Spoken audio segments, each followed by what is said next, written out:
This is a great game between two chess legends. With white pieces, this game played great tiger Vishy Anand, and with black pieces, immortal Garry Kasparov. So game between two chess legends, between two former world chess champions, and I believe that you are going to enjoy this game. Don't leave this video too early because you will see how Vishy Anand is going to sacrifice knight, and it's a question if this sacrifice is a winning sacrifice or no. So that's the story of this game, but believe me that Vishy Anand is going to play sharp and double-edged position, and Garry Kasparov is going for counter-attack. My name is Petr Koutný and I'm going to welcome you here with hope that you are going to enjoy this video. So b5 is a sharp, and of course is sign that it's not easy for white to play a long castle, because nowhere white's king is going to be safe king, and queen d2, knight d7. Garry Kasparov is going to play knight b6, and what's more, this knight is going to c4 square. It's important to believe in attack and counter-attack, and it's important to not wait and sit. Of course, you have to be active, because only active player is the winner. So g4, and Vishy Anand is going to strike black's position. So b5 and g4. Both players playing for attack and counter-attack, and finally after a4, knight c4, this knight looks terribly strong on c4, and I understand why white exchanged this knight immediately.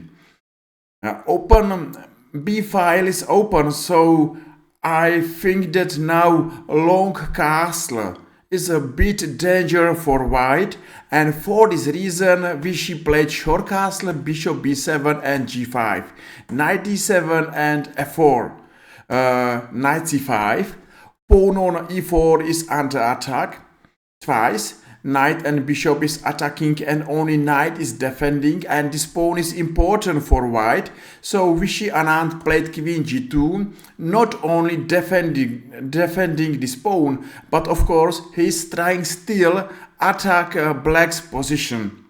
Maybe now let's watch black's king and white's king.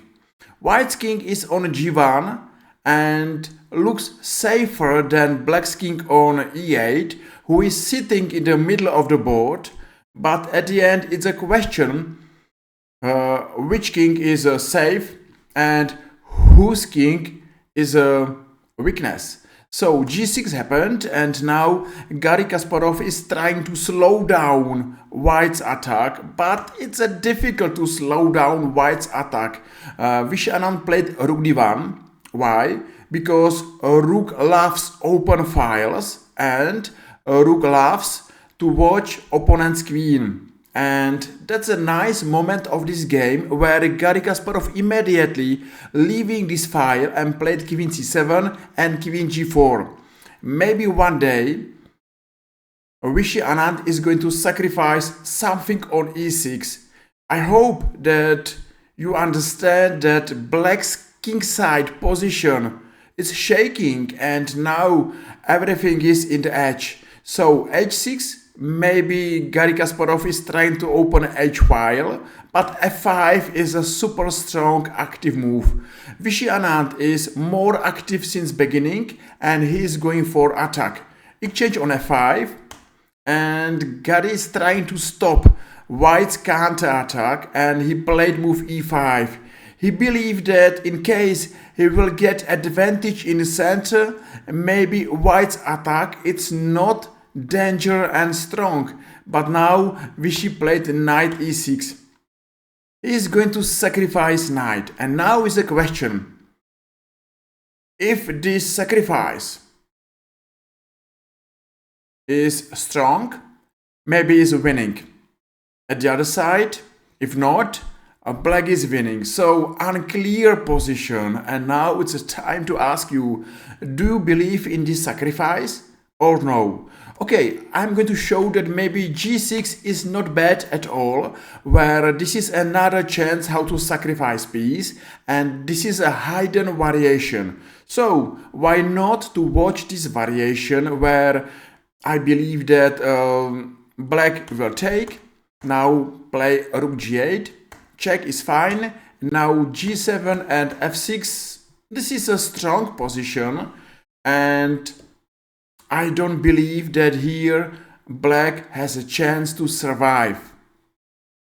But that's another story, because our game went after knight e6, and here Tiger, great Indian chess player and chess legend, is going to sacrifice knight on e6. And Gary accepted this game, and he accepted this sacrifice. So check happened, and now f6.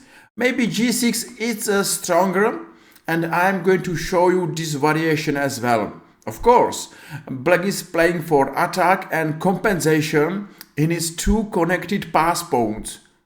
That sounds good, but believe me that even a white's king, it's not in a safe position, and later on you will see how Garry Kasparov is going for counter-attack, and that's important. To be active and believe that the best defense is attack. So g6 is a variation. I believe that now maybe rook g8, exchange on e6, and rook f6. Yes, black is playing position with piece up, but his position is difficult after one check, pin, knight d8, rook f8, take. But even here, I think, and I hope that you agree with me, that black is nearly winning, because if black managed to exchange queens, let's count the pawns, and black is ahead of material. So here black is fine, and this attack went nowhere. So maybe for this reason Vishy Anand played move f6, and he is still going to push his connected pass pawns with hopes to beat black's king on e8, on d8. So let's go for counter-attack. Let's believe that Garry Kasparov is one of the greatest chess attackers of all times, and he played queen c6. Now everything changed. It's a question which king is a weak king, and I believe that now white's king is shaking, because white's king is under fire. So rook d2 going to defend, and now Garry Kasparov is going to save a king. g6. Still, these two connected pass pawns looks terrible, looks dangerous, and it's a question how to stop these pawns. But why to stop? Why to believe in defense more than attack? So rook g8. Now this rook is watching directly to white's king, and that's a beautiful counter attack. So g7, and now Garry is going to sacrifice the bishop, and I don't believe now in white's attack. I believe more in black's counter attack. So okay, in case just to take on g7 is a check, and you know, rook f1 and check, and it's not healthy position for white, of course. So for this reason, check on f7 happened. Okay, let's come back. g7 sacrifice, check, and queen d7. That's nearly game over, because after forced variation, exchange on d7 and g7, let's watch position. Two extra pawns, super strong center, no problems, no attack, and this position is a simple one position for Garry Kasparov. What a great game where Garry Kasparov was under heavy attack, under heavy fire, and in the right time he launched counter attack, he sacrificed back a piece, and he won another immortal chess game. I hope that you enjoyed this game and you saw something Beautiful. And if yes, just feel free and press like or press follow and made my day. Stay together and play chess. See you soon. Take care. Bye bye.